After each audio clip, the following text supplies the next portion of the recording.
unit circle. For the most part. Yeah? Yeah. Yeah? Okay, There's a couple things I was like, Brian, what is it? Right. And then, okay, some of you, how many of you said, oh my gosh, I've never seen this thing in my life, right? Yeah, okay. So we have a few of you that are like, what is this? You know?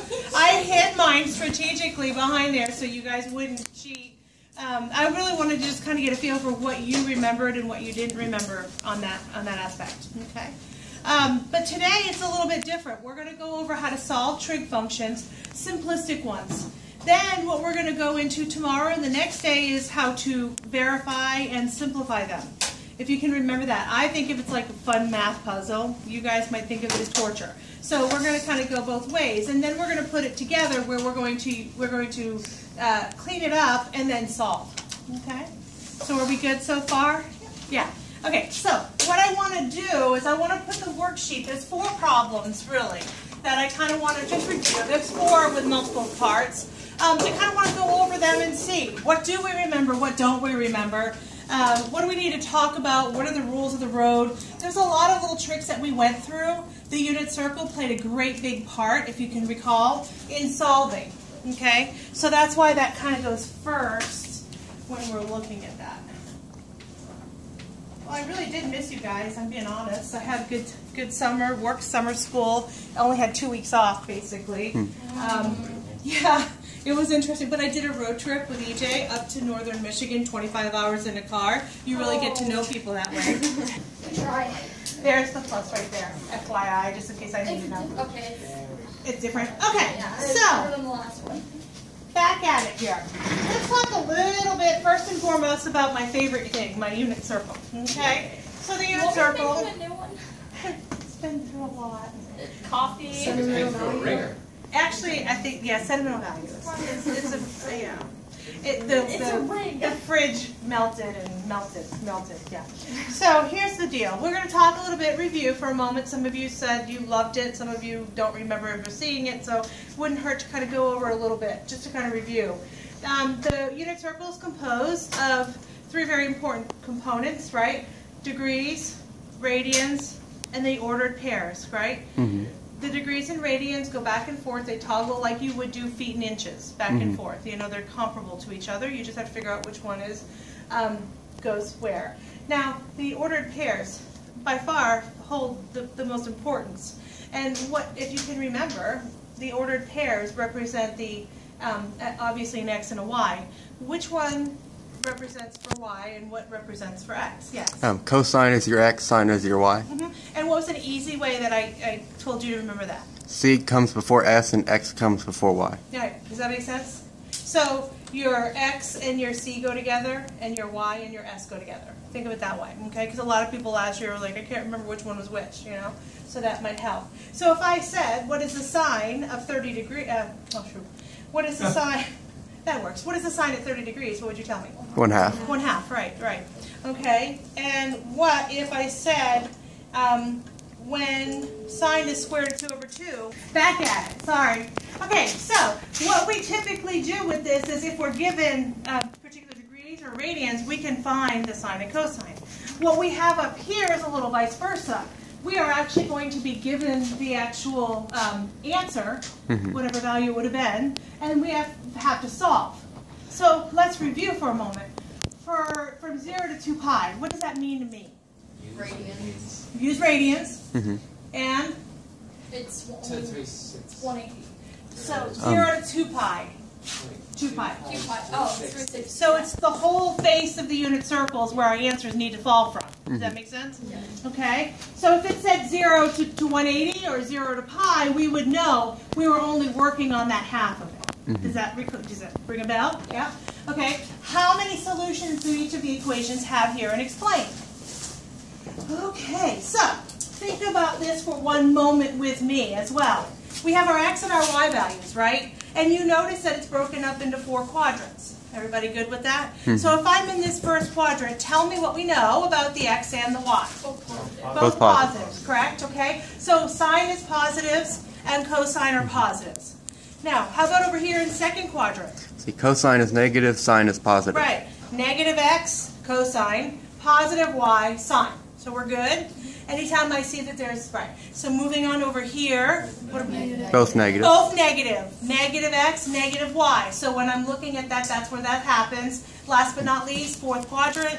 Positive cosine, negative sine. Okay, everybody remember that. Okay, so having said that, over here it says sine of x. So what's the first thing I need to think about? Okay, I need to think about where the y is, because we're talking sines now. Is equal to positive 1/2. So which quadrant would my sines be positive 1/2? 1 and 2. And 2, right? So the y's are positive above the x-axis.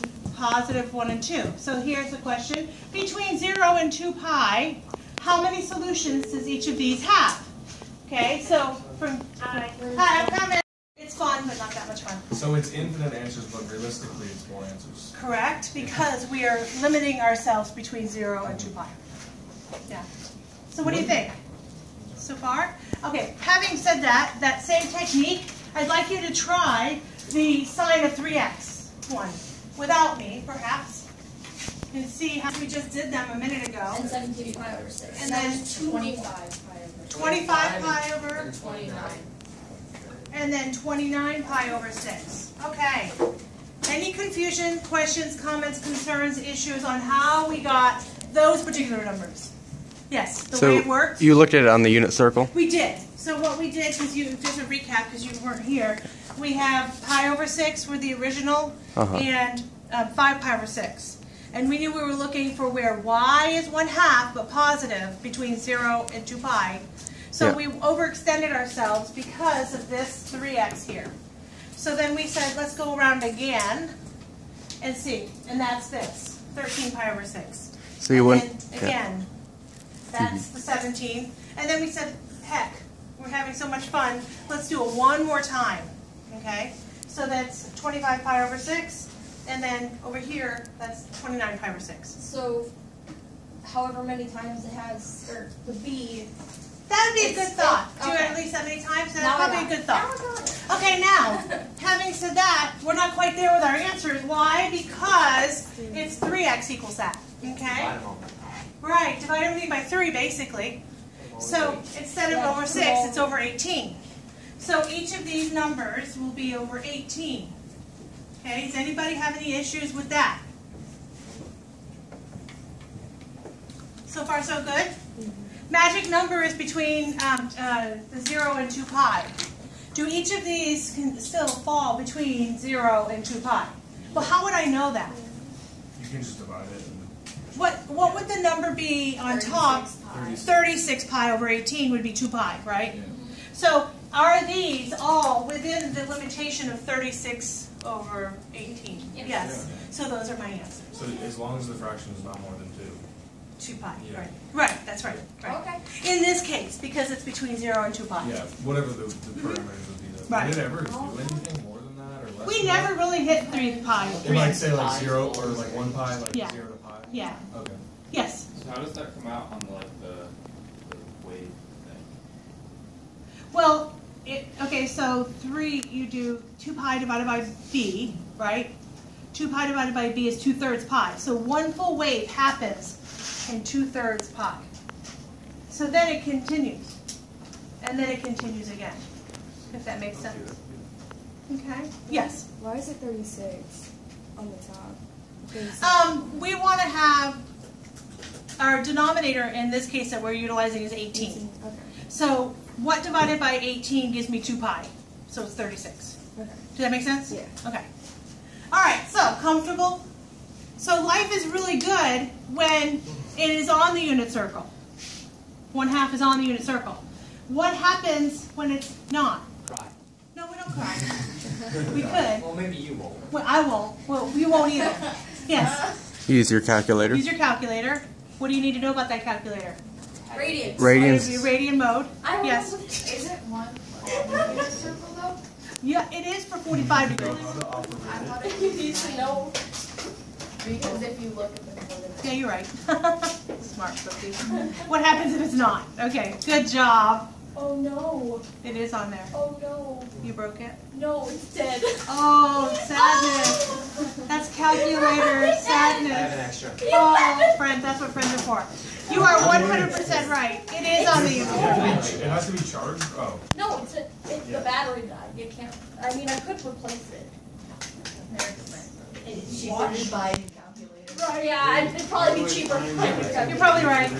All right, let's do this just for fun. You're right. 1 is on there. Where is it on there? 90 degrees. At 90 degrees, right? So how many solutions does sine x equal 1 between 0 and 2 pi? Just 1, right? 90 degrees. Or sorry, pi over 2, right? What about sine of 2x equals 1? Because you did 90 twice. You have to go around one more time. Right. So it's 2. Yes. So the number that's in front of the x determines how many times you need to go around? I think that's a good way to look at it. That's how I'm going to Yeah. That's Actually how we helps a lot. That's how I'm using it. Yeah. That's how I'm using it. Yes, yes. When you find the Right, base of like whatever, you get what I mean? Yeah. Without any, you can just multiply it by the number except for the fractions, because fractions aren't always, like for the 1/2 you would think, oh, it would only be once. But Right. it's still twice because the positive is above. Above the axis, right. Yeah. So that too would make it 1/4, right? Pi over 4. And where does that happen? 2 times above. If that's what you're saying. Sort of. Like when we were doing the thing with the wave, Yeah. when you were drawing it, I originally thought there was only going to be 1. Okay. Because for A, the solution, there's Oh. 2 solutions. Correct. And sine 1/2 x, I thought it would be 1, but it's not, because even though the wave is going, when it hits 2 pi, they're still the 2 positive Correct. numbers are above. Correct. Yes. That makes sense to me. That makes sense. All right. Is everybody cool with what we've just done so far? Would you be able to handle this without me? Yeah, we're getting close. How about the next one? How does this change? Solve the equations. What's the difference now? The x is The x value, it's cosine, right?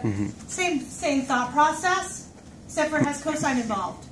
What does a cosine wave look like, just so we have a visual? 0, It hit- 1. Yeah. And then it moves kind of like this. Remember the cosine people, Exactly. for those of you that were dancing with me? Yes.